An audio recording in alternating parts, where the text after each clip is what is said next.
Number 5 on this list is Hallstatt Karner. Hallstatt Karner is one weird church, man, let me tell you. I'm all about unique and cool decorations, but human body parts? Kinda where I draw the line, guys. Discovery.com says, many bone churches and ossuaries are decorated with femurs and pelvises, but at Hallstatt Karner, these skulls themselves are decorated. More than 600 of the skulls on display in this Benhaus, also known as Bone House in English, bear their former owners' names, professions, and the date of their death. Many are also adorned with decorative garlands and flowers. But perhaps what makes this bone church stand out the most is the fact that the most recent remains to be interred here belong to a woman who passed away in 1983 after having requested the Benhaus as her final resting place. What's more, she might not be the last because the church is still open to receiving similar requests. So yeah, the dark secret here is that there is literal bones still being added. 1983 is really not that long ago when you think about it, and like the article suggests, that's probably not the last person to have been thrown into this array of skeletons. I guess it isn't, but it feels like this should be illegal or something. At the very least, it's just super weird.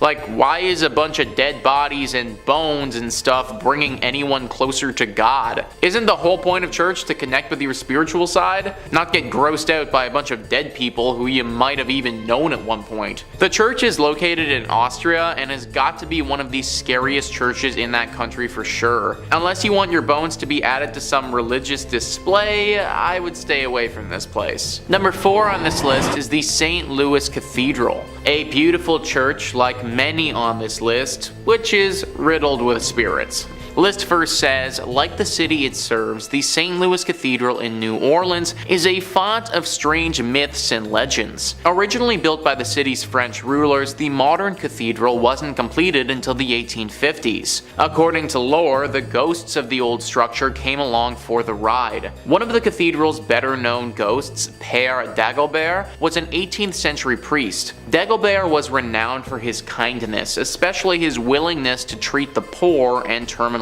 ill. During the 1760s, several members of his congregation decided to revolt against the city's new Spanish rulers. The mainly French and Creole rebels successfully pushed the initial Spanish force out of the city, but a larger force later managed to claim New Orleans for the Spanish king. Infuriated by the earlier rebellion, Irish-Spanish governor Alejandro O'Reilly decided to not only execute the rebels, but also leave their rotting bodies on the doorstep of the St. Louis Cathedral. As a devout Catholic, Dagobert could not stand by while Catholic bodies were so roughly treated. After failing to get O'Reilly's permission to properly bury the bodies, Dagobert led a funeral procession down to St. Peter's Cemetery and placed the slain men in unmarked graves. Dagobert's successor, a Spanish priest named Pierre Antoine, is also said to haunt the cathedral. More intriguingly, Antoine's friend, voodoo priestess Mary Laveau, who often prayed at the church during her lifetime, is also considered to be one of the many spirits inside the cathedral. So we got voodoo priestesses,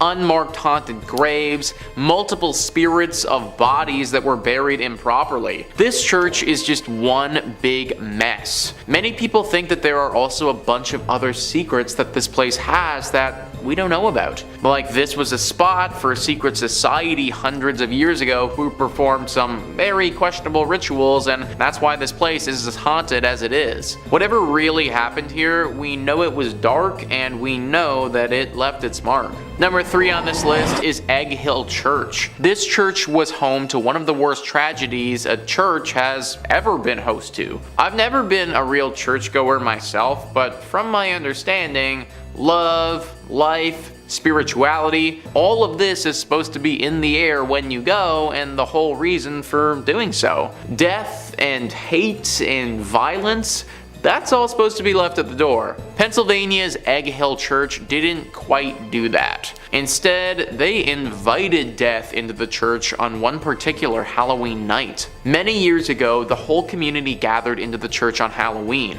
The priest passed around bread and wine as is customary, but this bread and wine was a little off. In fact, it was very off. So off that everyone who had it died. It was poisoned. It's unknown whether the town had collectively decided to end their lives together that night or if this was all the priests doing, but either way, tens to hundreds of people's bodies lay lifeless on the ground when it was all said and done. Now, what are we left with? Well, the ghosts of all of these people, obviously. Even worse than that, the spirit of this evil priest still lingers here too, and apparently, he isn't done with the living. He's said to be very dangerous and wants to drag visitors down with him and take their life. This whole story is pretty much as dark as you can get, and it's no wonder the place is totally messed up today. Number 2 on this list is St. Nicholas Church. Hey, it's me. It just so happens that my church is haunted by a dozen spirits. Great.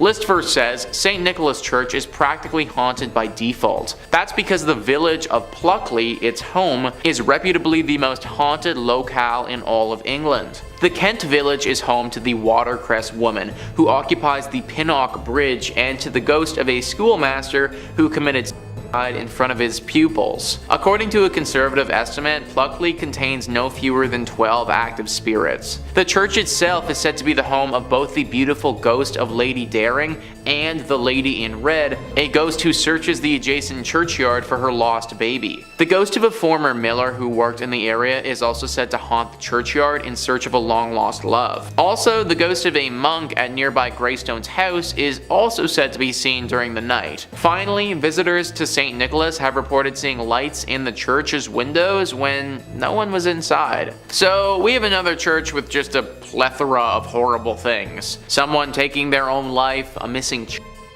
a man who has lost his loved one. My question is, why did all of this happen at this one church? Like, what really caused all of this to transpire in the first place? Are we just supposed to believe that it's all coincidence, or is there actually something more afoot here? I think that's the real secret, and sadly, I don't know if we're ever going to be able to find the true answer. And finally, number 1 on this list is St. Andres on the Red. Just that name alone, on the Red. Like, of course this place had to have some dark secrets. List first says St. Andrews on the Red, completed in 1849, is located in the town of Selkirk, which is more or less a suburb of Winnipeg. It's the oldest stone church in Western Canada, and it may be the region's most haunted thanks to the spirits of former plague victims. Other apparitions are said to populate the church's graveyard. Eyewitnesses have reported seeing a ghostly man clad in black and a mysterious woman in white. Also, a disembodied pair of red eyes have startled the visitors in the past, while a ghost car has been noted not far from the church's main entrance. If you're thinking about visiting the church or graveyard, be wary. Those who've claimed to have seen the various apparitions also reported having terrible nightmares the following nights. Most of these nightmares apparently involved the gates of the cemetery,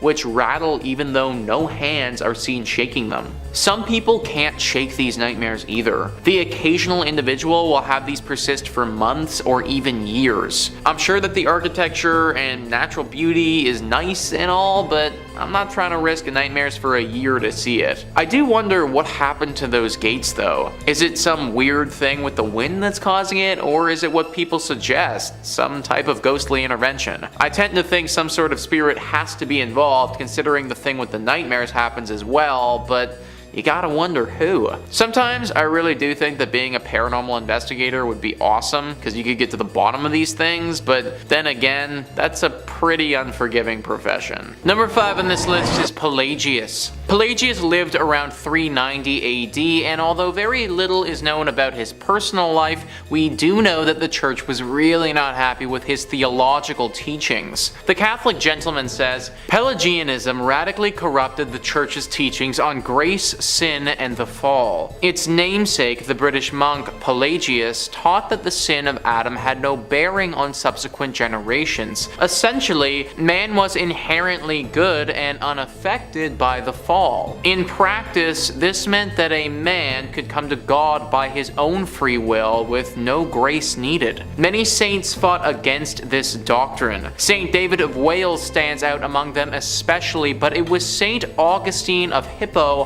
arguably the greatest of the Latin doctors, and the church's mightiest champion against heresy, who rose to fight against this inherently venomous strand of thought. Against Pelagius, Saint Augustine upheld the truth that God's grace is entirely necessary for any movement of ours towards God to occur at all. As he himself puts it, we, for our part, assert that the human will is so divinely aided towards the doing of righteousness that, besides being created with the free choice of his will, and besides the teaching which instructs him how he ought to live, he receives also the Holy Spirit, through which there arises in his heart a delight in and love of that supreme and unchangeable good which is God. And this arises even now, while he still walks by faith and not by sight. Everything about Pelagius's teachings went against what the church wanted. They wanted and believed that people needed to be committed to God through them, but what this man was teaching was kind of going against that. This scared the church a lot because it was undermining their power to act as the medium for the average human being and God. Therefore, Pelagius had to be stopped. There's no record of him being executed, but we do know that at one point he had to flee Rome and go into hiding to continue his work. Number 4 on this list is Asmodeus. Asmodeus is actually a demon, and whether or not he is real can definitely be debated. But what can't be debated is how scared the church was of him. Grunge says the demon known as Asmodeus appears in the book of Tobit, a Judeo-Christian book of the Bible that's either religious canon or apocrypha depending on which branch of Christianity you subscribe to. Asmodeus is said to be the worst of the demons. He doesn't hesitate to kill, and he has what has to be the lamest, most specific Achilles heel in the history of monsters. In the book of Tobit, there's a young woman named Sarah who would very much like to be married. She becomes engaged, gets married, and then right before the sweet consummating,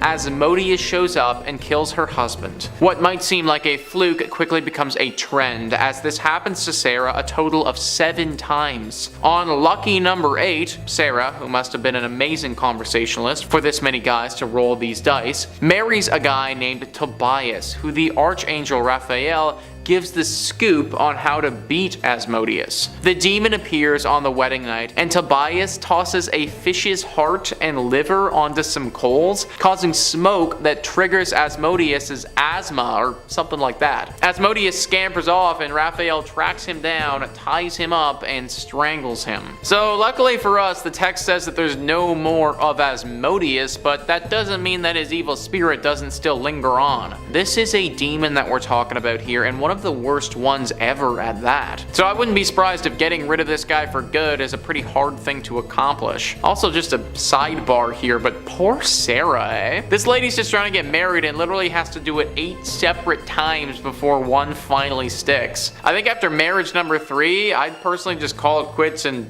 get a puppy or something. Number 3 on this list is Beelzebub, another demon who is probably one of the most famous religious demons out there. Grunge says Beelzebub, a demon with roots in old Philistine religions. His name comes up in the Bible a few times in the Gospels of Matthew and Luke, and he may be a stand-in for Satan, but another translation of Beelzebub is Lord of the Flies. John Milton's theory, described in Paradise Lost, is that he's a lieutenant of hell, second in power only to Satan, which is what folks in the industry refer to as Resume Gold. The starring role of Beelzebub's career is probably his part in the Salem witch trials, in which he was blamed for inhabiting the bodies of the accused. For anyone riding the fence on whether or not there was any real justice to be had there, it's worth looking at the writings of Cotton Mather, a Puritan minister in the area at the time. In his work of Beelzebub and his plot, Mather wrote that there is a devil in a thing doubted by none but such as are under the influences of the devil. If Beelzebub was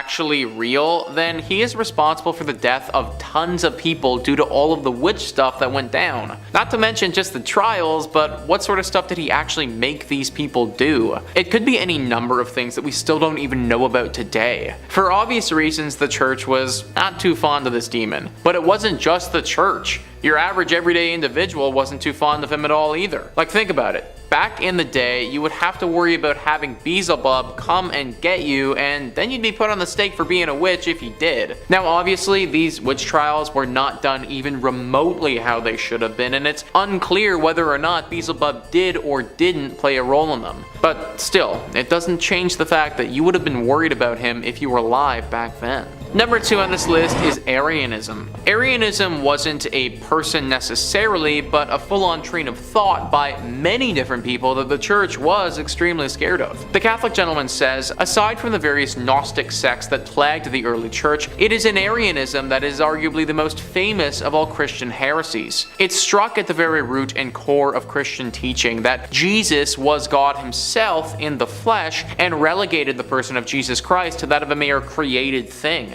It lives on today in varying forms, from well-known sects like the Jehovah's Witnesses all the way to the bizarre world of Apollo Quiloboy. Moreover, it still lurks within the sentences of some modern theologians who ambiguously state that Jesus is the Christ, but no more than an exalted man. Saint Athanasius of Alexandria was the walking cure for this heresy. Stubborn and unshakable, I think it not a stretch to say at times that this great man stood alone against wave after wave of Arian attacks on the truth of the Christian faith. By emphasizing and stubbornly holding to the truth of Christ as both God and man, St. Athanasius effectively ended the reign of the Arian heresy within the church. At the root, Arianism is basically the thinking that instead of being born, Jesus was created by God. This obviously goes against a lot of what the church teaches and believes in, and therefore they weren't too fond of this thinking or anyone who thought it. Pretty much anybody back in the day who did wholeheartedly believe this was condemned as being a heretic, and some bad things would be coming down the pipe if that was you. And finally, number 1 on this list is the devil. This one seems obvious, but just because it's obvious doesn't mean that we shouldn't include it on the list. The devil has always been the one to blame for any evil that is plaguing the earth. A great famine takes the lives of thousands of people.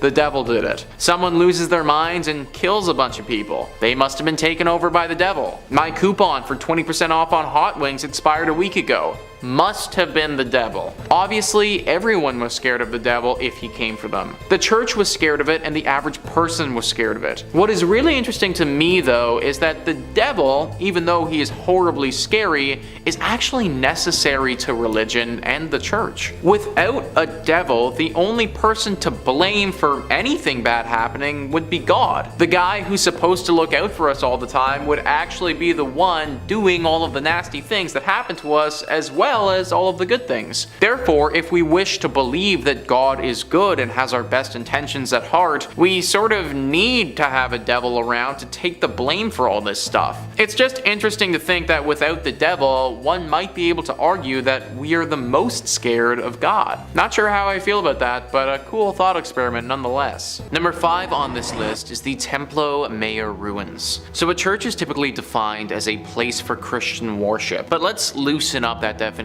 just a little bit and start thinking about it as a building or landmark where people would have worshipped higher beings. If we start thinking about it like that, then the Templo Mayor ruins can certainly qualify. Mexico has a lot of haunted spots, but this is at the top of their list for sure. Gaurav Gupta writes, this archaeological site in Mexico has a blood-soaked past. It is a haunted Aztec civilization site that has made its presence felt throughout the time. Around 4,000 people were brutally killed to please Aztec gods. The priests would cut out the beating hearts from the victims' chests and then throw their lifeless bodies on the stairs of the Aztec temple. Aztec's last emperor, Cuauhtémoc, made his last stand invading Spanish armies before he was tortured and killed. This Aztec is now a museum, and tourists report strange sensational feelings and sightings of shadow figures. 4,000 people were likely sacrificed here. That is a truly absurd amount of sacrifices. Then throw on the fact that a great great battle took place here,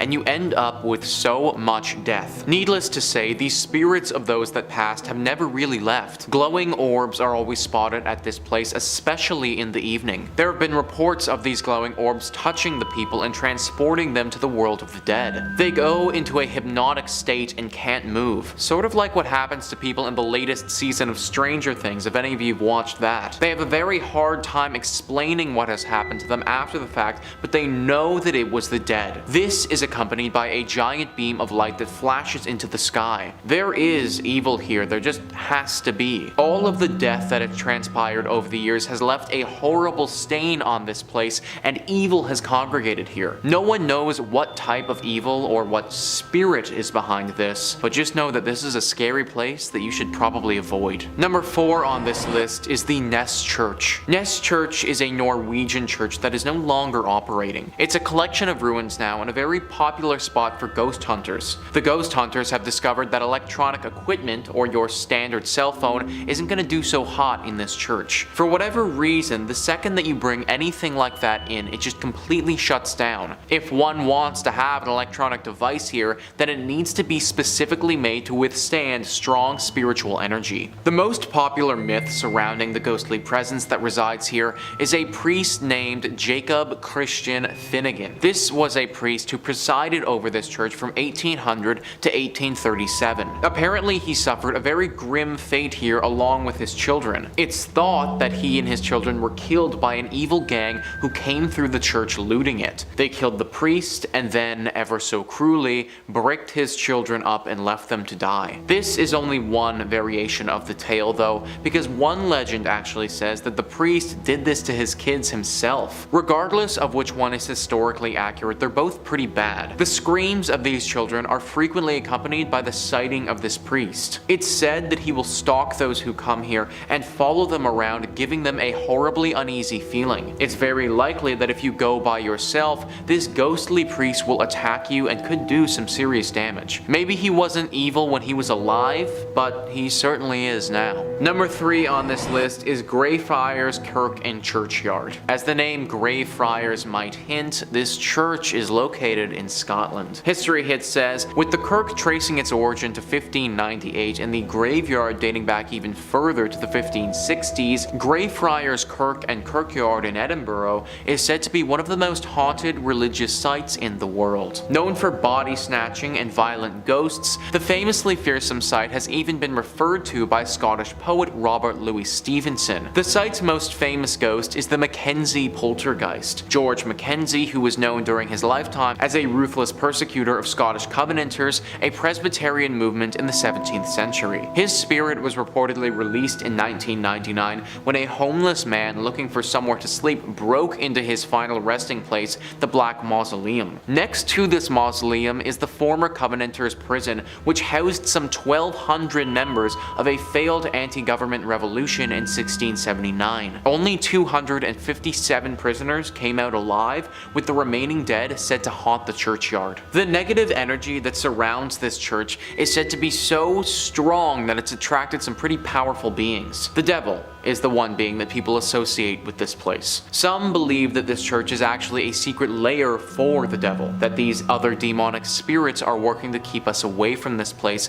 so the devil can fulfill his evil agenda. If this is the case, then I think that we should do as the devil wants and leave it alone. Number 2 on this list is Borley Rectory. Built in 1863 in England, this is one of the most famous haunted churches in the world. We can thank the personalities of Ed and Lorraine Warren for bringing it into the spotlight, as they had quite the experience at this church back in the day. The horror stories began back in 1929. A journalist named V.C. Wall was a photographer in the woods nearby the rectory, taking pictures one evening when they saw something very strange. From the outside, the rectory looked like it had a light on, but if you walked inside, it was all dark. Wall also saw the ghost of a nun that evening walking around the graveyard, looking as eerie as you may expect. After they told people about this story, some ghost ghost hunters came forward and provided an explanation. Back in the 1300s, there was a monastery here. At this monastery, a monk had a relationship with a nun. This was found out and resulted in deadly punishment for both people. The nun got it particularly bad though because she was bricked up alive in the convent walls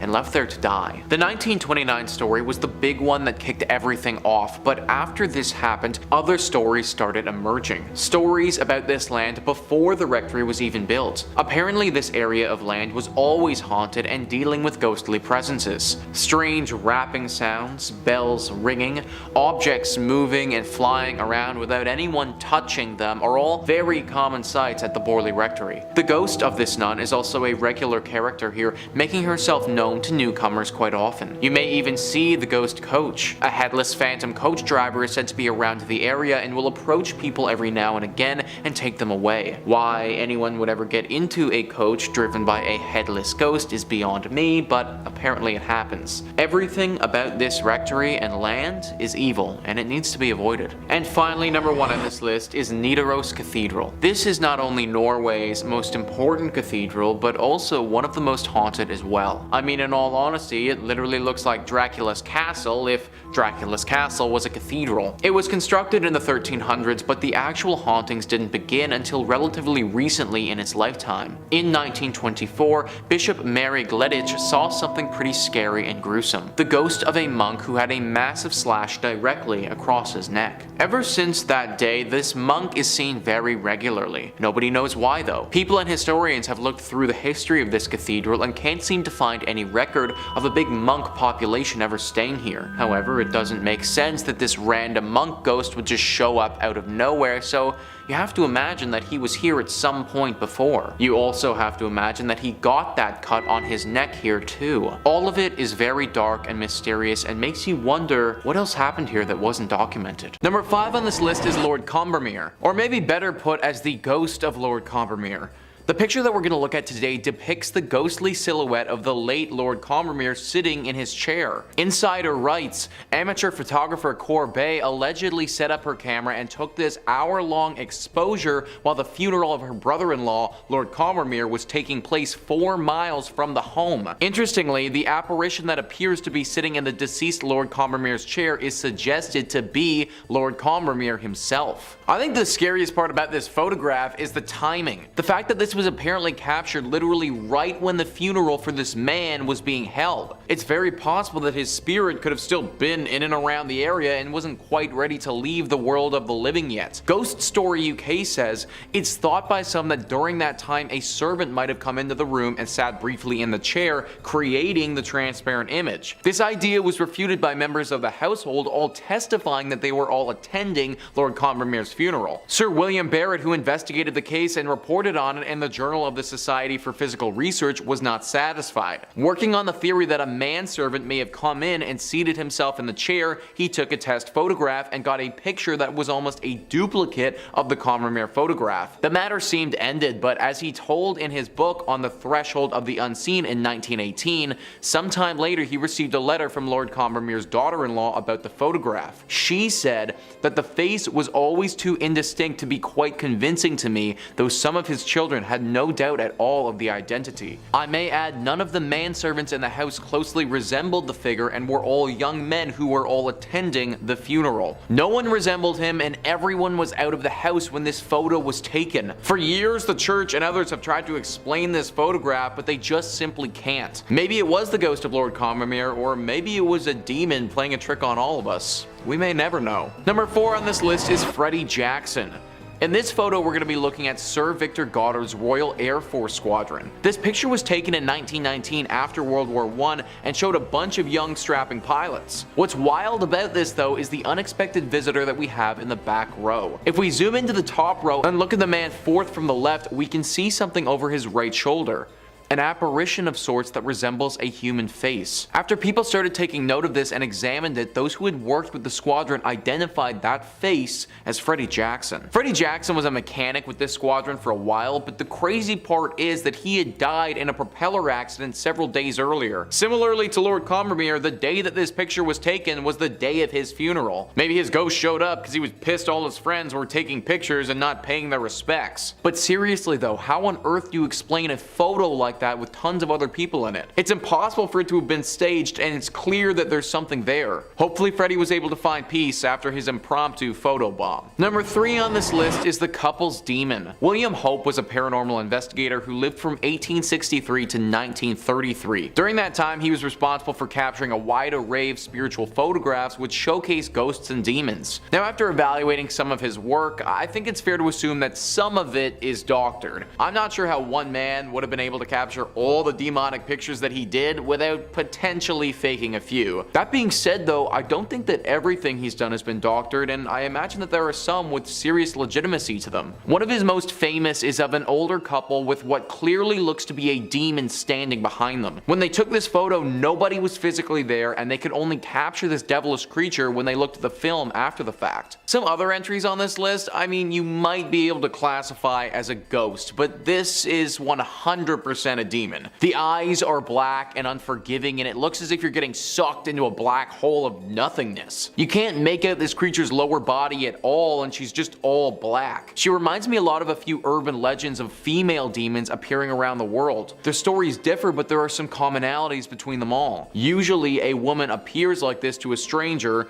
asks them a few questions, and if they don't answer properly, will drag them to hell. I'm actually surprised that the people in this photograph managed to get out of it safely without feeling her presence or being attacked while they were there. I'm pretty sure that the church can explain this one, they just probably won't like the explanation very much. Number 2 on this list is the lady in the lift. Whenever you step into an elevator, it feels as if you've stepped into a portal of some kind. If you really think about it, it kind of is a portal, considering you start on one floor and then finish on a different one. Now obviously there isn't anything magical about said elevators, and this portal of sorts is really just a mechanical innovation that takes you up and down tall buildings. That being said, this non-paranormal portal definition might not apply to the elevator in this photo. As we can see, there are a few people hanging out and chatting by the elevators. This was a picture captured by a doctor in a hospital in Bolivia. The elevator in the right of the image decided to open all by itself though. The group didn't think anything of it at the time, but when they looked back, noticed something fairly unsettling. The apparition of a woman is clearly standing in the elevator, staring right at them. No one knows who this woman is, but it's clear that she's either a ghost or a demon. Elevators have always seemed to have a connection to ghostly apparitions for whatever reason. Maybe it's because they do give off the sensation of being a portal, but there are a lot of stories connected to elevators and hauntings. This photo actually reminds me a lot of a haunted place in Austria. A young girl was at a university residence during Christmas. She was pretty much the only one who stayed there and didn't go home for the holidays.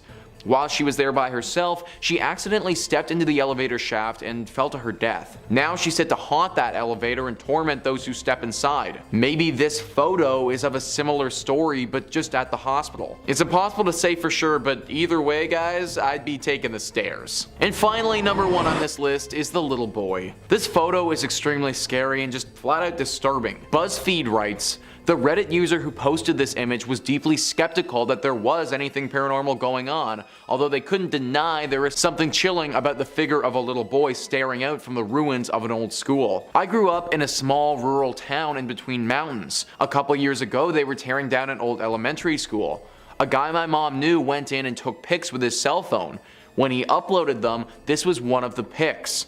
I don't believe in stuff like this at all. I just really don't know how to explain it since it was a cell phone pic, and I'm pretty sure that no one in my podunk hometown knows how to make fake pics. So maybe he doesn't know how, but I know how to explain it. You're in the ruins of an old school, and those ruins are haunted by the demon of a young boy. Sometimes the simplest answers are the right ones, and this to me looks like an example of that. This little dude 100% looks possessed, and you can't even really make out his legs. Nor can you actually see his arms either for that matter. Kind of difficult to make up a logical explanation for a kid with no arms and no legs floating in the middle of an abandoned school. Also, side note, but can you imagine being the one to take this picture? Like, you turn a corner and you see that dude and your first thought is, I'm gonna pull out my phone and take a picture of this kid. Like, if that's me, I am straight up running out of that thing and we're burning that building hot. Number 5 on this list is the farm demon. Most of the time we look at these photos and they're typically pretty old, captured 100 years ago and often chalked up as being a double exposure error or something like that. I don't think that can be said for the farm demon though. Stephen Wagner writes, this amazing photo was taken by photographer and graphic designer Neil Sandbach in 2008. Neil was photographing some scenic shots at a farm in England as part of a project for wedding stationery. The couple planned to have their wedding ceremony held there later. Neil was astonished when he examined the digital photo on his computer. There, as if peeking around a corner at him, is a ghostly white, almost glowing figure of what looks like a child. Neil says he's quite sure that there was no one there at the time. There's further corroboration that this is a true ghost photo. Neil had shown the couple the anomalous photo, and before the wedding they asked the staff at the farm if they'd ever seen any spooky experiences there before. They didn't mention Neil's photo. Indeed, they admitted that the figure of a young boy dressed in white night clothes had been seen on several occasions around the barn. So it looks as if this barn is haunted by some type of demon child, and Neil just happened to get lucky enough and capture it on camera. I think what's really scary about this though is that they had no idea it was there while they were staying at the farm, meaning that this demon child would have been stalking Neil the whole time. And what's even crazier than that is that this couple literally continued with the wedding. Like, scenery and all that quaint stuff is important, but a demon child running around the grounds? That's definitely a no-go wedding spot for me. Number 4 on this list is the demon pilot. In 1987, Mrs. Sayer and some of her closest friends were visiting Fleet Air Arms Station at Yeovilton, Somerset in England. As is customary with places that have a bunch of airplanes, you gotta take a photo of you inside of one as if you're flying it. Mrs. Sayer hopped into a helicopter that had been out of commission for a while, and she got her friends to take a snap of her while she was in it. The picture that came out was not what Mrs. Sayer or any of her pals expected though. When they took a look at the photo a while later, they saw what is a very clear image of a pilot sitting next to her. Actually, claiming that it's a pilot is a bit of a stretch. In truth, it's just a figure with a white shirt on that looks like a man. What this thing's connection to Mrs. Sayer or to the helicopter is anyone's guess. Apparently, when that photo was being taken, even though Mrs. Sayer had a bright smile on her face, she wasn't feeling so hot. In fact, she was feeling rather scared and anxious. She had no idea why at the time, and it was a passing feeling that went away after a few minutes, but just an overwhelming feeling of anxiety while she was there. To this day, nobody knows what this apparition is, what it's doing there, or what could have caused it to appear. Number 3 on this list is the Pink Lady. In Greencastle, Indiana, there's a massive mansion called the O'Hara Mansion. The pictures in question are by a man named Guy Winters, who was investigating said mansion several years ago. This mansion is abandoned and has been for some time, and the locals like to keep it that way. Apparently, they have believed for quite some time that some sort of demonic entity lives there and watches over the grounds. It's thought that trespassing on them could endanger your life. This didn't deter Guy Winters and his friend Terry, who wanted to find out for themselves if there really was some sort of evil presence here. They went into the mansion and stayed there for several days and nights with cameras documenting everything. What they found was the Pink Lady, a vaporous pink demon that Guy Winters was able to snap on photograph. Apparently, as is with most of this demon photography, Guy didn't actually see the apparition in real life, but it was only noticed after the picture was developed. This apparition definitely looks like something evil if you ask me. It almost looks like a demon witch, if that's even a thing, but certainly something that has the intention of possessing you or consuming your soul. This picture went along with a bunch of weird occurrences at this place too. Apparently the two boys were perpetually on edge and kept having strange things happen to them. Things would move without them touching them, the temperature in the rooms would change drastically. They both talked about having a voice in their head that they weren't familiar with, something that had them starting to become convinced that they were losing their minds. They might not have known it at the time, but it seems like all of these things can be chalked up to the work of the Pink Lady. Number 2 on this list is the White Lady of Worstead Church. Similarly to our Pink Lady that we mentioned earlier, we have another vaporous demon ghost thing resembling that of a woman. In 1975, Diane and Peter Berthelow visited the Worstead Church in North Norfolk. Peter snapped a pic of his wife praying on one of the church benches. They didn't think anything about the photo at the time, just a cute day at the church, but months later when they went to go get the film developed, one of their friends saw the photo and asked, "Who's that sitting behind you?" Behind Mrs. Berthelow is what looked to be see the apparition of a woman wearing old clothes that were pretty much all white. This was obviously really spooky to the couple since they didn't remember anyone like that sitting behind her when they took the picture. They went back to Hallstatt Church the next summer and showed it to the reverend. Apparently, this church for years now has been riddled by the spirit of the White Lady. It's said that this ghost demon is a healer who appears when someone near is in need of healing. When she visited the church at the time of the photo, Diane was in ill health and was taking antibiotics. Now, even though this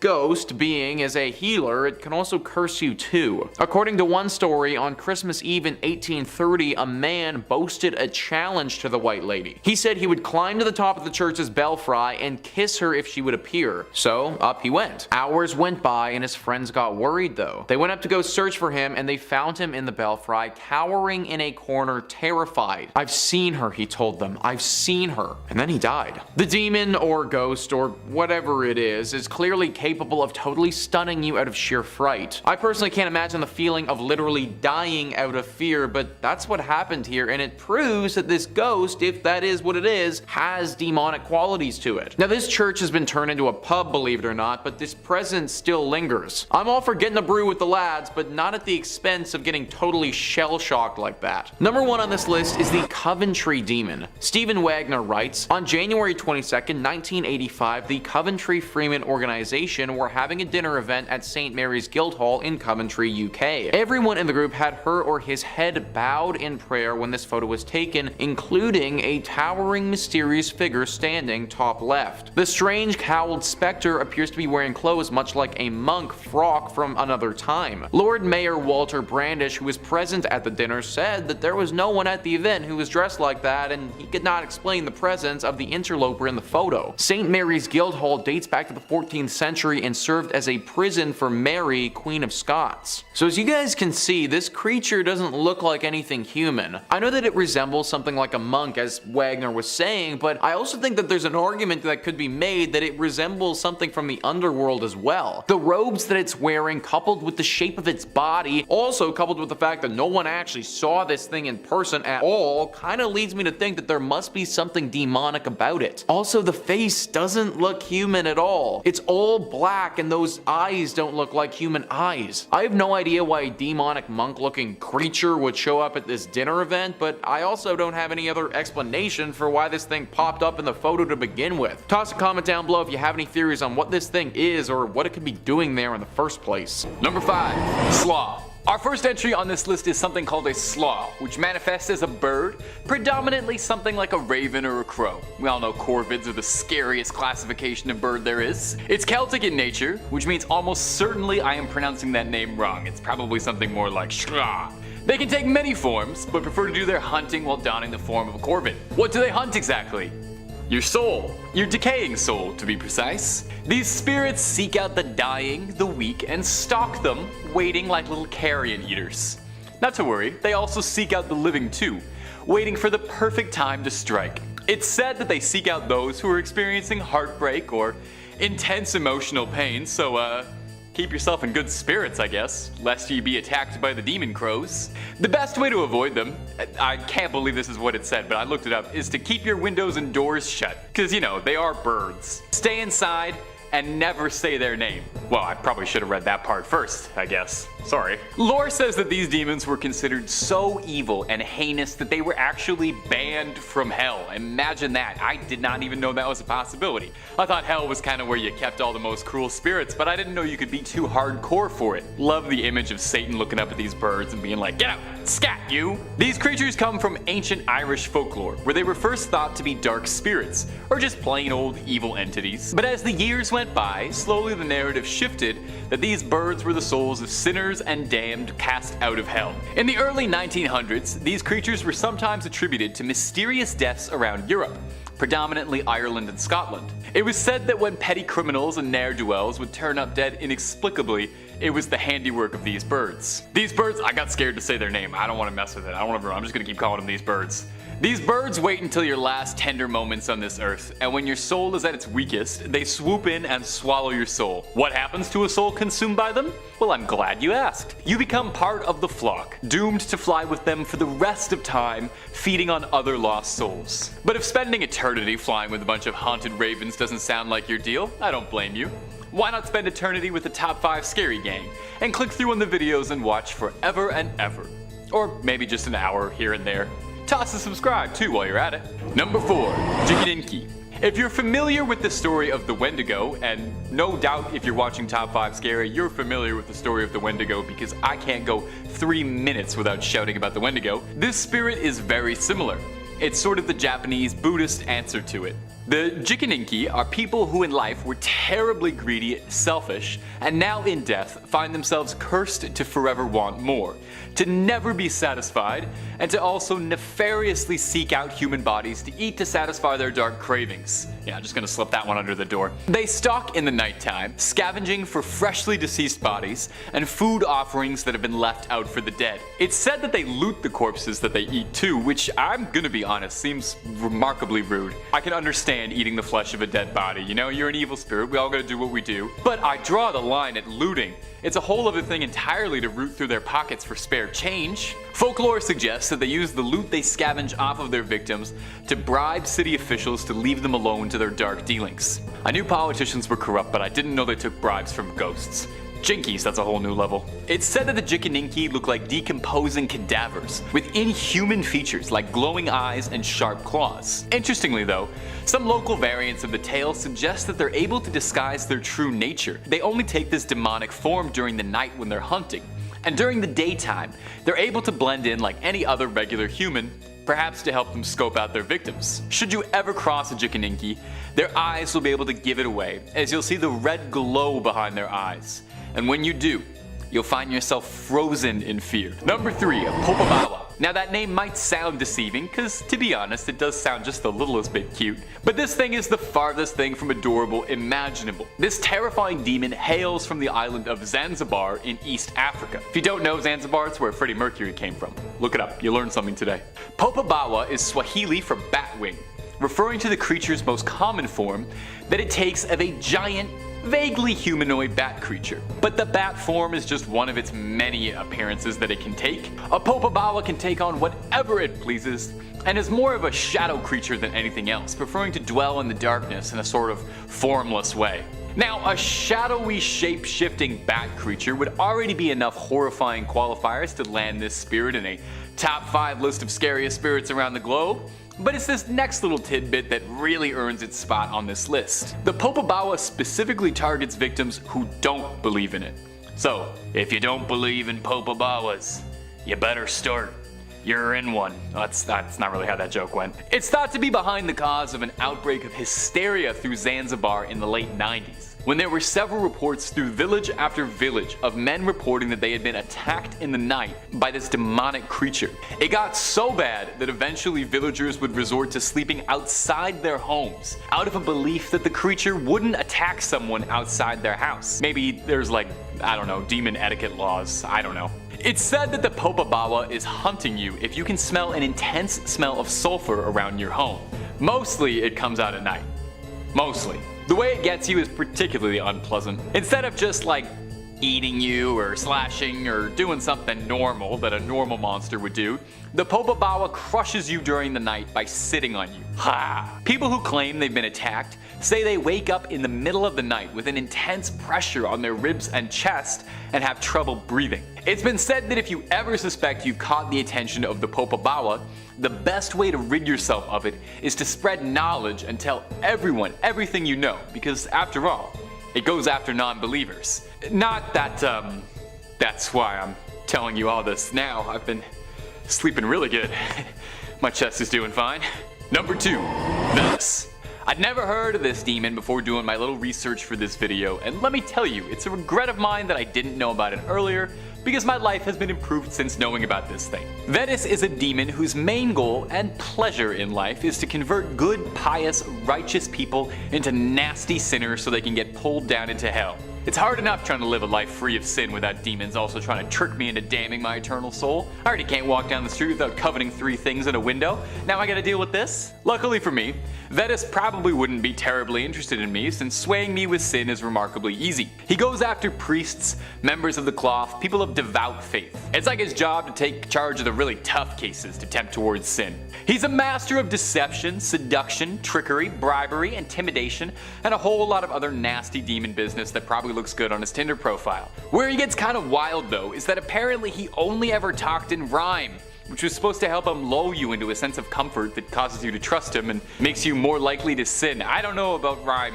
making me sin. That's feels like what they said would happen if I listened to rap music. Besides his freestyling bars, Vetus is a shape-shifting demon capable of taking whatever form he pleases, but he prefers to take forms that are wooden in nature, like a cursed tree or something for example. He's also depicted as often having many limbs, growing outwards and fractal like a spider might. Most insidiously about all that Vetus does is that he stares deeply into your soul and sees your deepest, darkest, most sinful desires, meaning he has definitely read my Frasier fanfiction. Vetus then with his conjuring and shape-shifting makes your desire manifest in reality, where he can tempt you with sin up close and personal to see just how truly committed to the path of the righteous you are. And finally, coming in number 1 at the list is Moloch. Perhaps you've heard the name before. Moloch is an old god, real old, like Old Testament old. Moloch takes the form of an impressively sized deity with the head of a cow or bull instead of man, and usually he has his arms stretched outwards towards a fire in most statues or paintings of him. This is because this was his preferred method of sacrifice. Whatever you were to offer him, usually human, were to be cast into the flames for Moloch's pleasure. He's thought to be a pagan fertility deity, mentioned across various religious texts and worshipped by the Canaanites. Moses forbade the Israelites to worship Moloch, as he was a false god. Moloch quite enjoyed sacrifices and being paid homage, and it's said that this was always to appease his wrath. In Paradise Lost, the epic poem that fleshed out much of what we know and think about hell, Moloch was described as being a fallen angel and one of Satan's greatest warriors.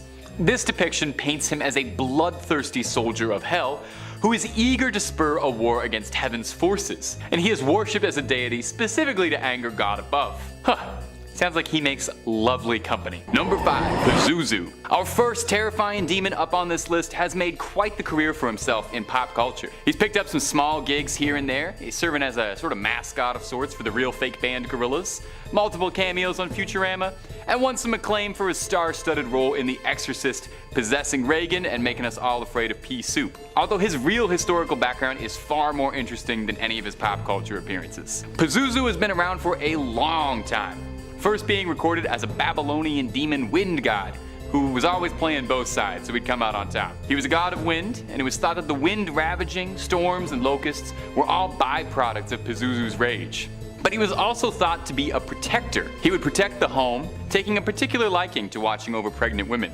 He was an incredibly destructive force in nature, and when it would come time to throw down, Pazuzu would fly across the world, breaking the wings of other demons to prevent them from getting into any trouble. Sort of like a demonic Batman. His portrayal in The Exorcist is probably where most people know him from and assume those things about him, where he's seen as a much more plain Jane possessing demon, lacking his impressive wings and other traits, and not doing a whole lot of flying around or anything with the wind, focusing a lot more on projectile vomiting and harassing a couple of priests. The real Pazuzu is a lot cooler than his Exorcist appearance, but no doubt more people know about that than they do an ancient Babylonian wind god.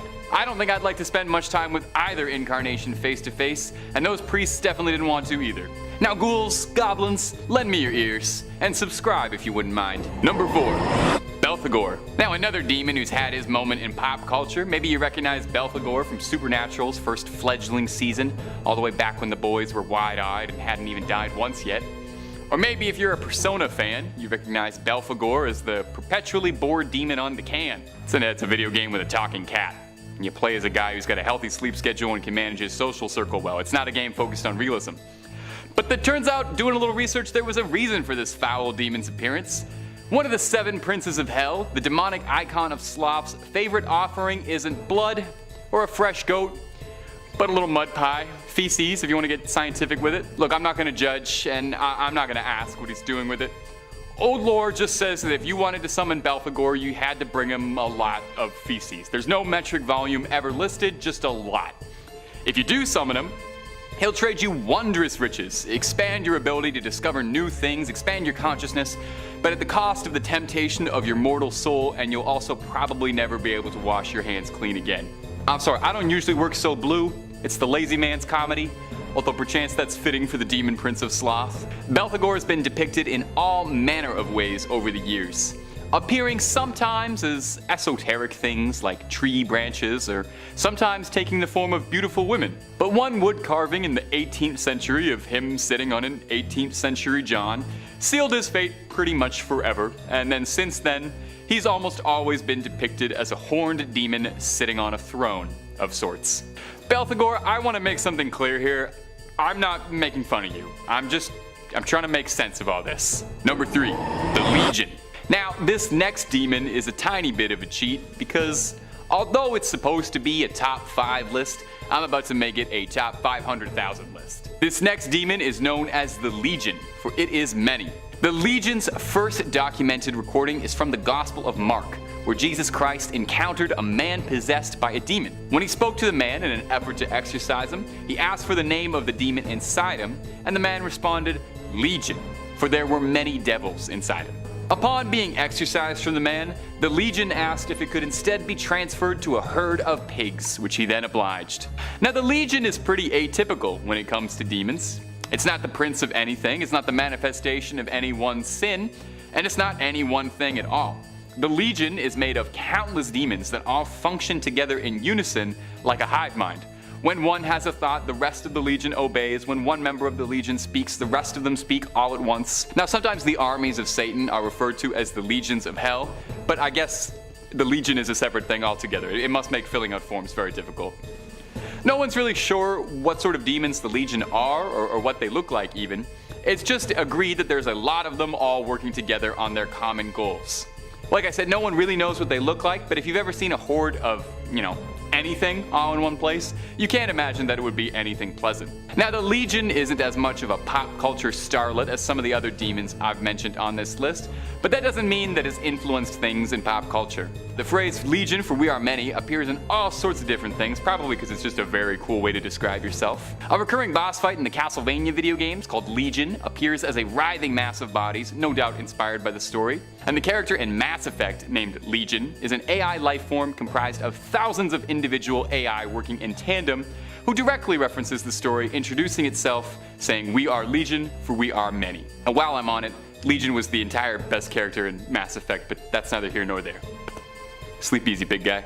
Number 2, Beelzebub. Now we're getting into the big hitters. Beelzebub is thought to be one of the first angels to have ever fallen to hell, alongside Leviathan and Lucifer himself. He and Lucifer actually have a bit of an identity crisis, as the two are sometimes thought to be interchangeable. They must have similar haircuts. Some demonologists argue that Beelzebub is another name for Lucifer, and some others pose that he's one of his most trusted lieutenants.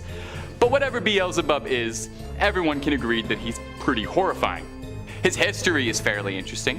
It's thought that his namesake is a mockery of the god Baal, an ancient Bronze Age god of fertility. Some scholars believe that Beelzebub's name comes from Baal-zebub, translating to Lord of the Flies, inferring that the followers of Baal are nothing more than flies worshipping a dung god. They didn't get the memo that Belphegor was the dung god. The Lord of the Flies sort of ended up becoming Beelzebub's title, with almost all depictions of the demon featuring flies in ubiquitous amounts around him. Occasionally he's even depicted as a giant fly. It's very Kafkaesque. Beelzebub is said to be one of the most powerful demons inside of Hell's domain, capable of great control over humanity, able to tempt them. Beelzebub was cited during the Salem witch trials as the entity that had corrupted and swayed so many women to witchery. Now there's some discrepancy as to what sin Beelzebub is thought to preside over, with some offerings saying that he represents pride, some others saying that he represents gluttony, which I would say probably seems a little more fitting for a fly demon anyway, and he's most commonly associated with gluttony. Number 1, Asmodeus. Yeah, it probably would have made a lot of sense to have Lucifer as the #1 spot on this list. I mean, he's the king of hell and all that. So let's just take this moment, give him an honorable mention, and say he's at the #0 spot. Just because I thought it was a little obvious, and I'm pretty sure you know who Satan is, and there's other demons we could talk about, bring up some unknown ones. So filling in at the #1 spot is Asmodeus, one of the princes of hell and the embodiment of the cardinal sin of lust. Asmodeus fell from heaven alongside the other fallen angels, reforming as a prince of hell. Asmodeus is said to have been married to Lilith, the primordial she-demon, famed for her banishing from the Garden of Eden and famed for destroying Fraser Crane. Lilith was cursed and banished for her defilement and depicted as a temptress, and Asmodeus saw all that and was like, hey girl, I'm into all that stuff. You want to procreate an endless stream of demons into the world and reign over a dominion of chaos? And the rest is wedded bliss. Depictions of Asmodeus vary pretty wildly from case to case. Occasionally, he's drawn as a handsome young fella, but most commonly he's depicted as a squat, vaguely humanoid creature with a rooster leg, the tail of a snake, 3 heads, comprising of a bull, a goat, and a scruffy demon head as the center.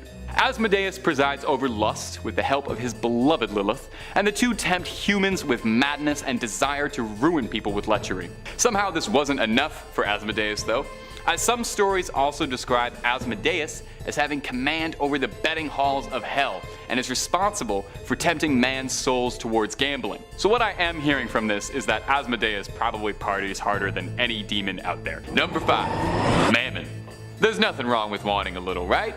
It's nice to want. Nothing better than having a little money and power. For most of us who weren't born into a Fortune 500 lineage, it might be a little bit tricky unless you got a little bit help. Maybe like from Mammon, the embodiment of human greed. He's actually a lot more generous than his position as greed demon might suggest. You don't have to do too much if you just give over your eternal soul and pledge yourself to an eternity in his service. He might reward you with great riches. That's a pretty solid transaction. Mammoth is thought to originate from an ancient word for wealth, and it's thought that this is where Mammon was first born from. He was mankind's inherent desire for wealth and greed, twisted out of subconscious want.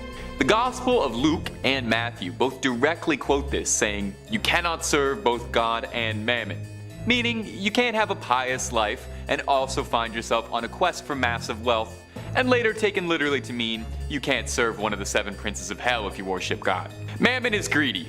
Makes sense? He's real greedy. It's said that of all the archdukes and princes of hell, Mammon is more concerned with staring at the gold pavement than any of Lucifer's rebellion or business of the heavens, taken to mean that Mammon doesn't really concern himself with anything that doesn't involve cold, hard coin. He is on that grind set 24/7.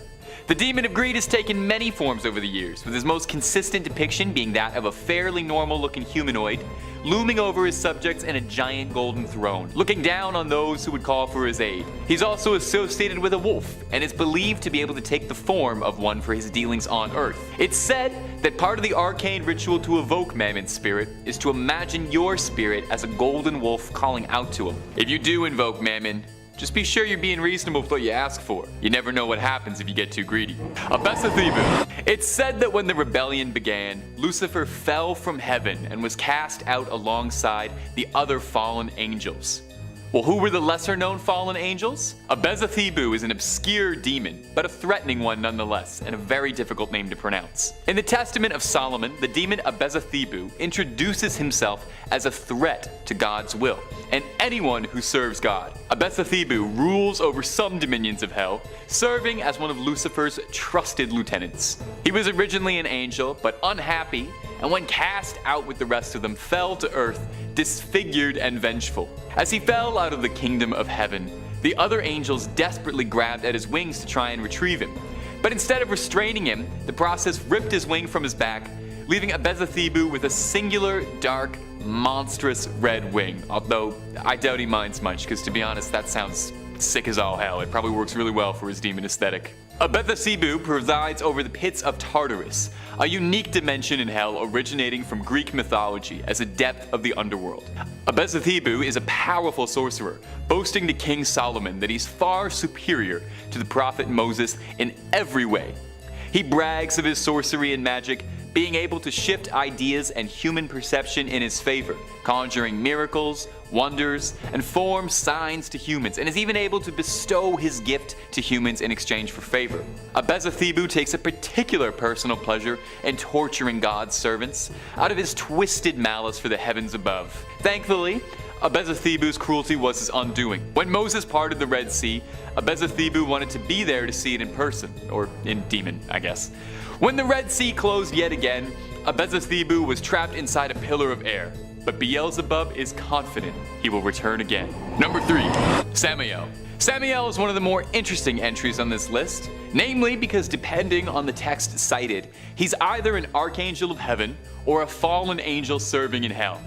Angels to some, demons to others, and all that. He's often referred to as the original Grim Reaper, and is thought to be where depictions of the Soul Collector stem from. Samael across most texts is known as the Angel of Death, a title that precedes itself. I mean, you hear the Angel of Death and you know I probably should not be messing with that guy, because I'm pretty sure they also call John Wick that sometimes. It's said that on the hour of a person's final release from this mortal coil, Samael will descend upon them, wings extended and sword drawn, dripping at its tip the poison that takes your life. Samael's name actually translates to Venom of God, again, in case you're wondering just how nice this guy is.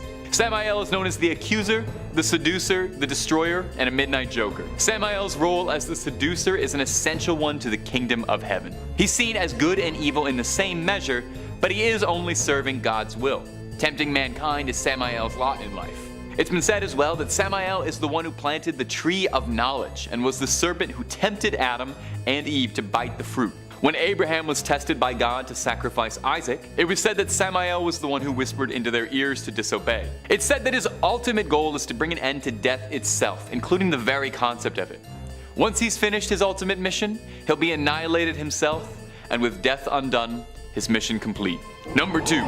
Mephistopheles. Imagine you could make a deal for whatever you wanted, no matter how outrageous the request. Power, influence, romance. If all it took was your soul, would you do it? Well, that's the offer Mephistopheles is prepared to make you. One of the most sinister servants in hell, Mephistopheles, or Mephisto as he's sometimes referred to, is one of Lucifer's right-hand men. Responsible for bargains and deals involving human souls, Mephistopheles takes a great sickening pleasure in luring wayward souls downwards to the underworld. If Mephistopheles has already made himself present to you, I'm afraid it's already too late to you. He doesn't go out of his way to corrupt and tempt the innocent the way other demons do, but rather he finishes the job for those who've already begun to falter on a path they can't return from. In some instances, Mephistopheles' role changes slightly. Sometimes he appears to trick people into damning themselves. In others, they're already damned and he's just finishing off the inevitable. Most famously is the legend he originates from, where the bet he places with Faust for his soul, the protagonist of the ancient German legend, who made a deal at a crossroads with Mephistopheles.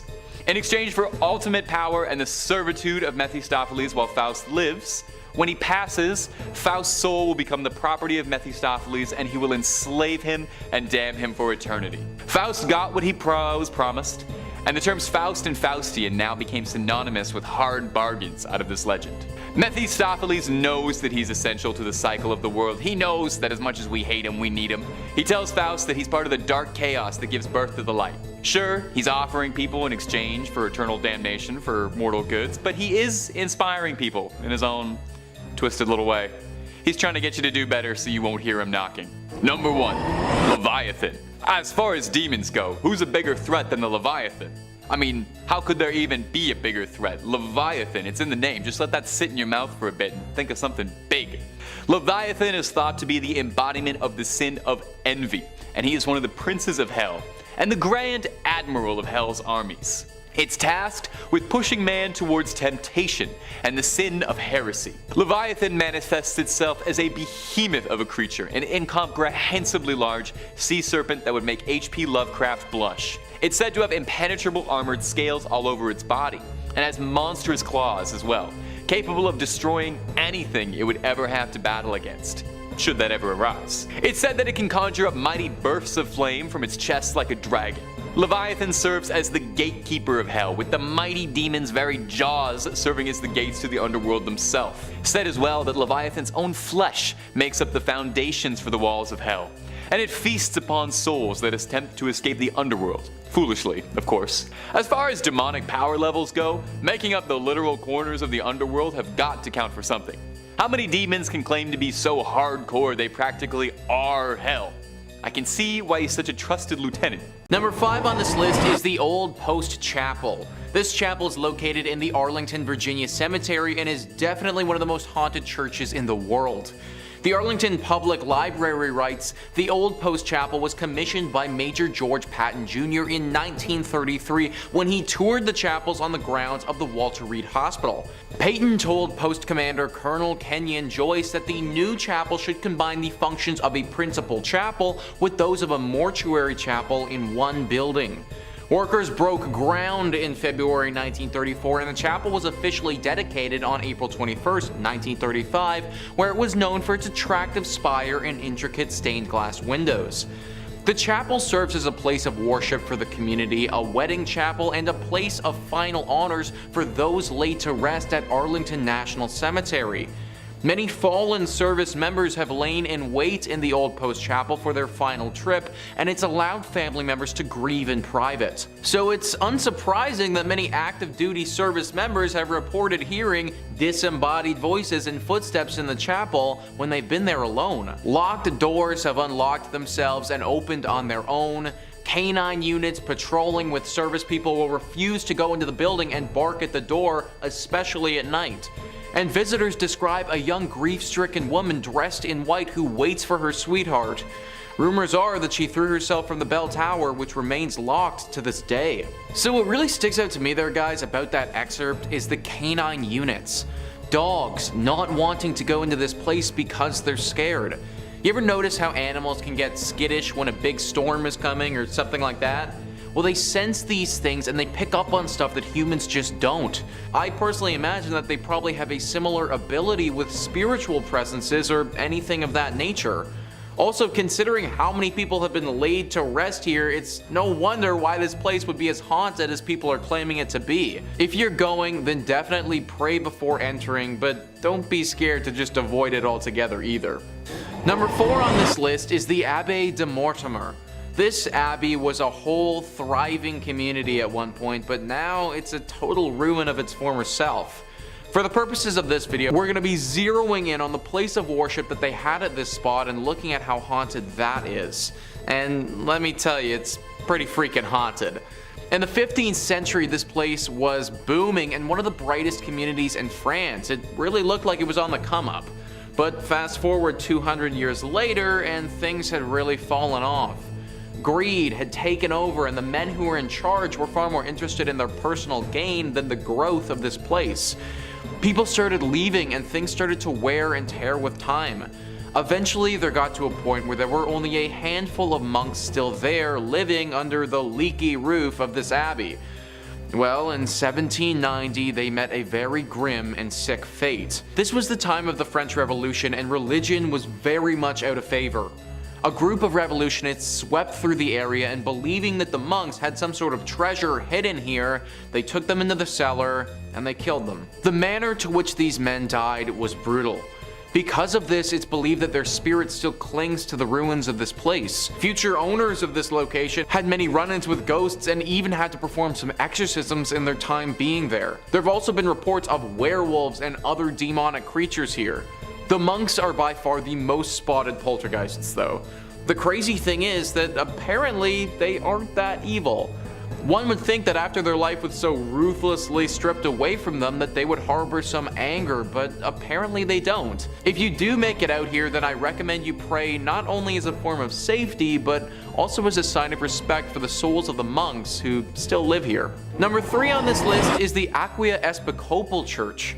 Heading back to Virginia with this one, this church is located in a place called Stafford. The church itself is rather beautiful and looks super unsuspecting. Some of the other churches on this list and our previous part just gave me the vibe that something was up, but this one doesn't. The outside and the inside make you feel homey and very safe. Problem is, this isn't the case. Only in your state writes, one of the most famous mysteries associated with the church is that of the golden-haired skeleton. No one knew about the death of the woman who was murdered inside Aquia until her skeleton was later discovered in the Belphegor, and her hair was later discovered in the Belphegor. And her hair was still intact, just as blonde as the day she died. At the time, the church had lost funding due to the Revolutionary War, and that might have been the reason why no one discovered her body until later. The event seems equally tragic and mysterious. It's been said that bloodstains from the murder remained on the floorboard for nearly 100 years until it was replaced altogether with concrete. Not so surprisingly, many ghost stories worked their way through the community after the skeleton was discovered. Many parishioners refused to set foot in the church after dark. In the 1900s, people decided to seek evidence of hauntings for themselves. Many returned with chilling tales of having encountered an unfriendly presence. Even today, there's plenty of paranormal activity associated with the church grounds. Many visitors have reported hearing footsteps running through the graveyard accompanied by the sound of a violent struggle. Others claim to see the figure of a young golden-haired woman peering from the balcony window. So clearly this church has got a pretty dark history to it. It's said that the skeleton that was found was of a woman who was by some men prior to the Revolutionary War. The church then closed for the war and reopened after it, so her body would have been stuck here decomposing for probably decades. It's no wonder that her soul hung on to this place and refused to let go. It's honestly really very sad if you ask me, because from all the reports that I read, her ghost isn't evil, it's just a lonely one. It's clear by the way she holds herself that she doesn't want to be stuck in this purgatory place, she just is. Similar to our monks, you should pray as a sign of respect before entering this church if you do ever go. Number 2 on this list is the Borley Rectory. This is sometimes referred to as the most haunted place in all of England, so it definitely deserves a spot on our list. The Rectory, which for those who don't know is a Church of England, was built in 1863. For a bit over 50 years, nothing out of the ordinary or spectacular happened here. It was just a normal rectory. The horror stories didn't take place until 1929. A journalist named V.C. Wall was with a photographer in the woods nearby the rectory taking pictures one evening when they saw the weirdest thing. Apparently from the outside, the rectory looked as if it had a light on within it, but the second that you walked inside, that light disappeared. This phenomenon baffled both of the men, and they thought that something paranormal might be happening. Wall also reportedly said that he saw a nun that evening, or what looked to be the ghost of a nun, walking in the garden. After they told people about this story, some ghost hunters came forward and provided an explanation. Back in the 1300s, there was a monastery here. At this monastery, a monk had a relationship with a nun. This was found out and resulted in deadly punishment for both people. The nun got it particularly bad though, because she was bricked up alive in the convent walls and left there to die. The story from V.C. Wall brought this place to the public's attention, but apparently ghost stories have been told here from long before as well. Sightings of paranormal creatures have been seen and talked about dating back before the rectory was even built on this land. Clearly this whole area is just inherently cursed, and this rectory just happens to be built on it. Strange rapping sounds, bells ringing, objects moving and flying around without anybody touching them. These are all very common sightings at the Borley Rectory. The ghost of this nun is also a regular character here, making herself known to newcomers quite often. If you happen to get really lucky, then you may also see a ghost coach with 2 horses and a headless coachman. Maybe lucky is kind of the wrong word to use here, but this sighting is a lot rarer and doesn't come out to everybody. Either way, the Borley Rectory is way too haunted and should probably just be avoided at all costs. And finally, number 1 on this list is St. Paul's Episcopal Church. This church and the grounds that it resides on is haunted by a number of different ghouls. It's located in the Florida Keys and has seen many a tragedy in its days. Whether it be a hurricane, a great fire, or other natural disasters, this church has pretty much been through it all. Ghosts and Gravestones writes, "The most well-known haunt of St. Paul's Church Cemetery is that of a man in 19th century attire who appears as a flimsy white vapor. Many believe that it's the spirit of Fleming himself who seems upset. Is it because his gravesite was disturbed so many times throughout the years by all the reconstructions? Nobody knows for sure, but his apparition has startled many. Another spirit that seems to roam the graveyard is a sea captain who appears to take great pleasure in frightening visitors. And beware of the ghost of a man who was legendary for driving the pirates out of Key West. His spirit is angry and ready to taunt, and those who've encountered his apparition say that even on a day when the weather is calm, violent winds come rushing through a tree that sits right next to his grave. John Fleming, the ghost that they talk about there, was the initial owner of this land and died on the property. His wife donated said land to be used for the church, but apparently her husband's spirit never left. The story behind the sea captain is unknown. Why he's come here or what happened to him is all a mystery.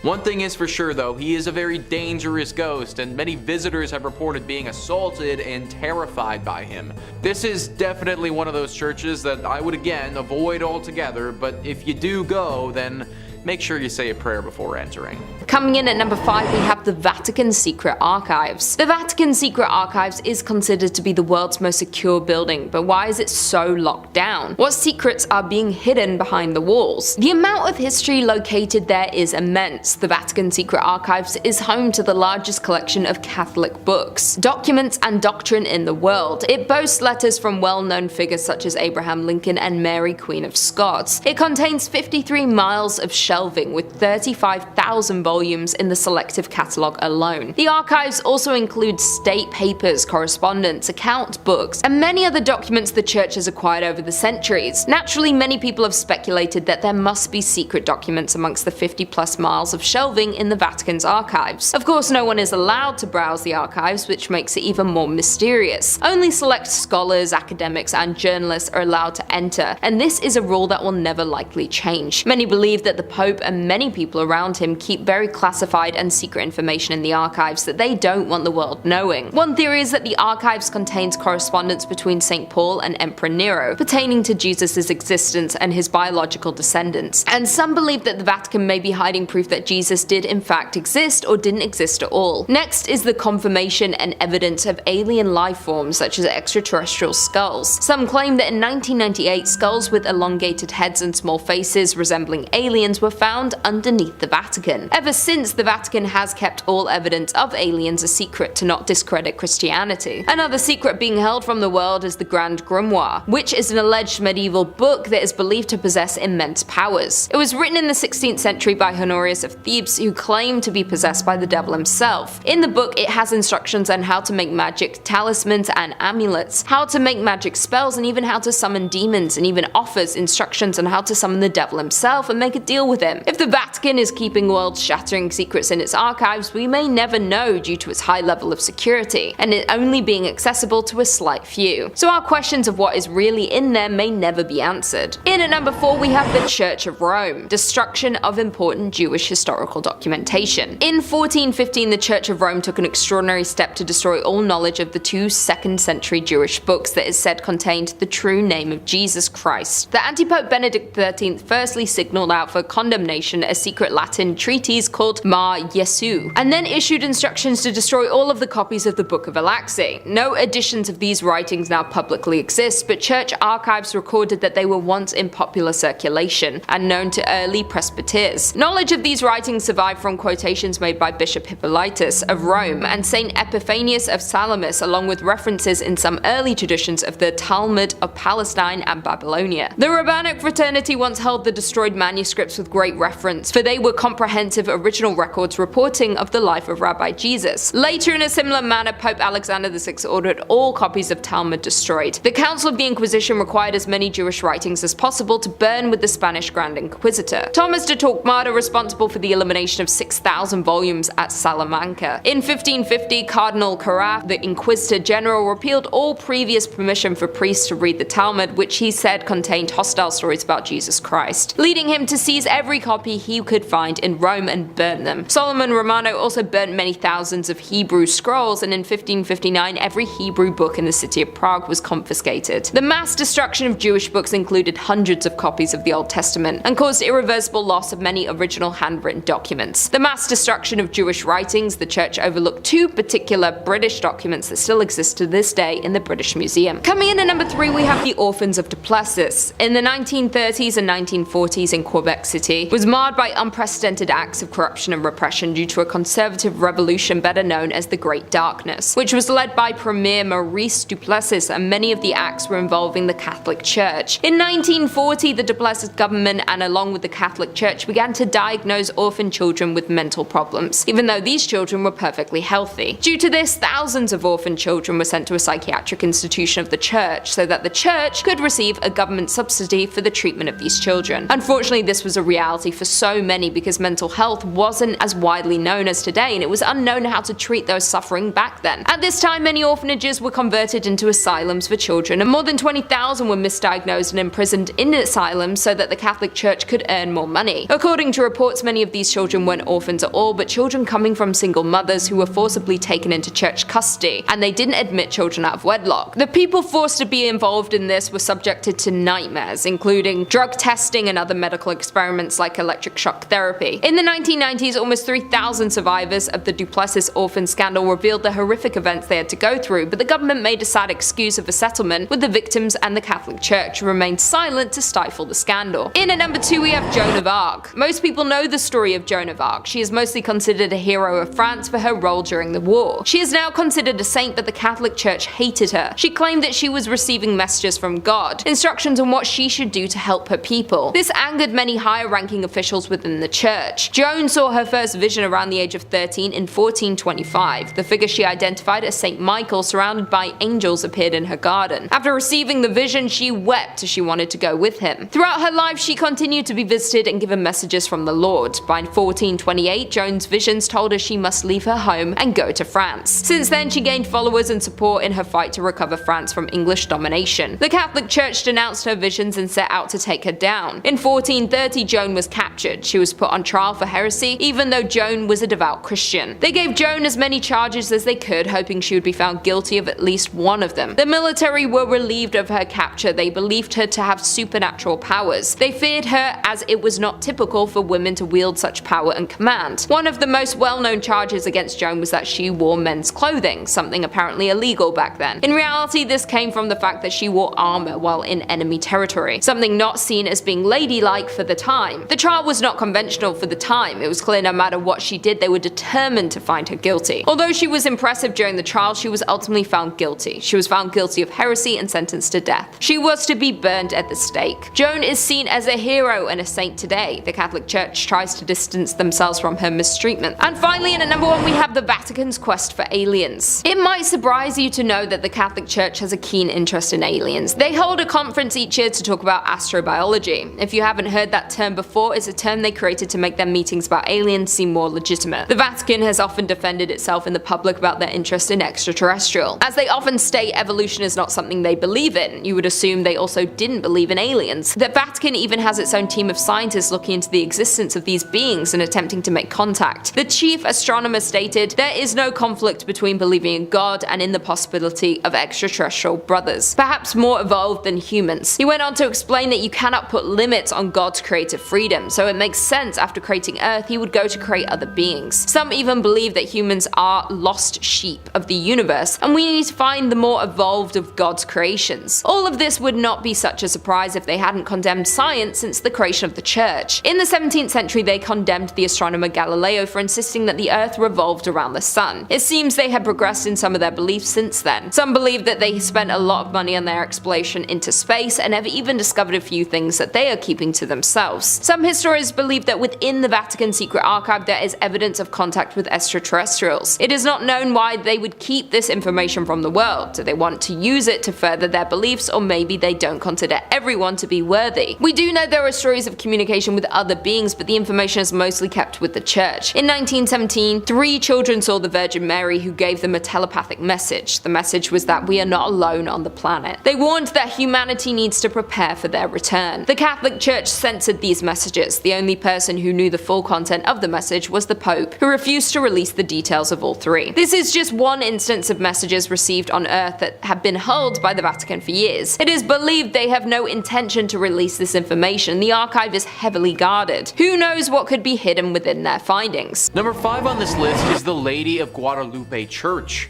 This church is located in New Orleans and is known to the locals as being one of the most haunted spots in the whole city.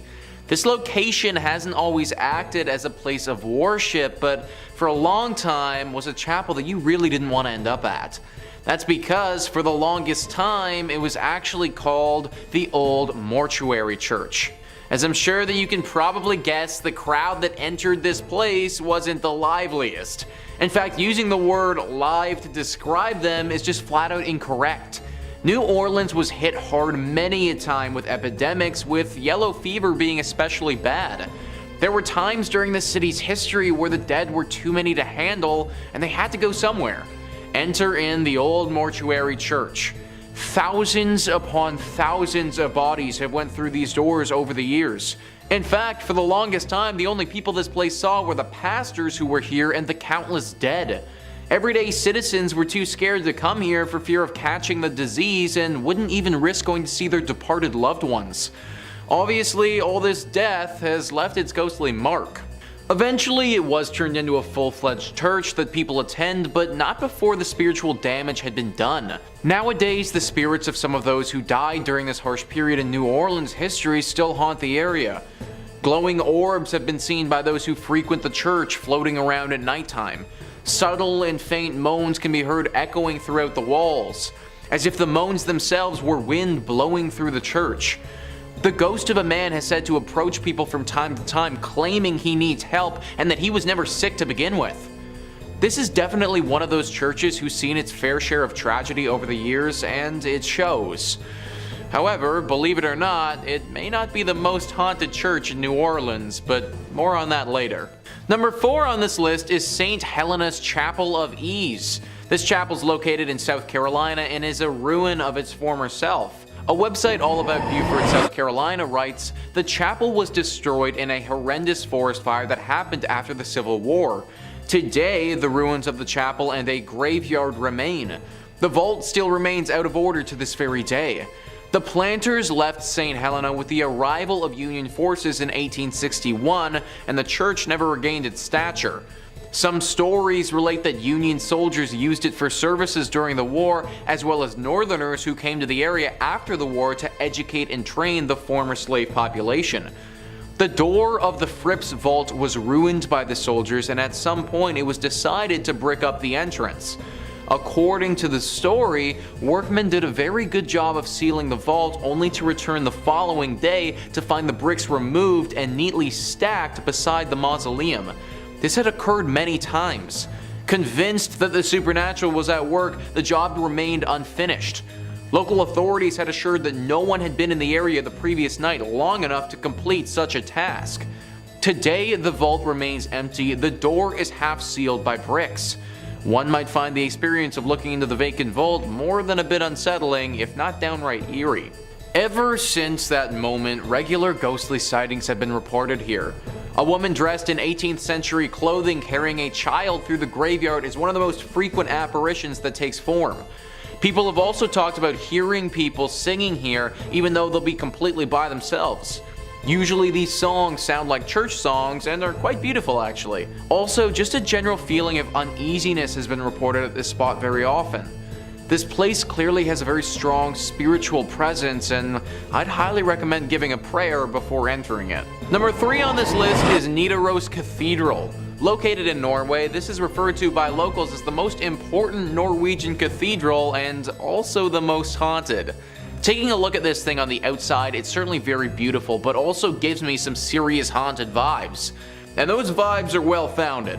The church was finished being built in 1300 and is directly in the center of the city of Trondheim. It's certainly been around for a large part of Norway's history, however the hauntings at this church have been pretty recent relative to how long it's been around. It all started in 1924 when Bishop Mary Gleditsch saw something pretty scary and gruesome. The ghost of a monk who had a massive slash directly across his neck. This monk has been spotted haunting the church ever since, but the weird thing is, nobody knows why. Historians have combed through Norway's history and can't seem to find a time that any order of monks would have stayed at this church. Now at the end of the day, this doesn't mean that having a ghost monk is impossible by any means. It's totally possible that a singular monk just happened to be at this church for some reason and through some tragedy died, or by the nature of that cut was potentially... Whatever his reasoning for being there, he certainly is. Many visitors have spotted him, and some have said that they've seen him playing the organ in the church before.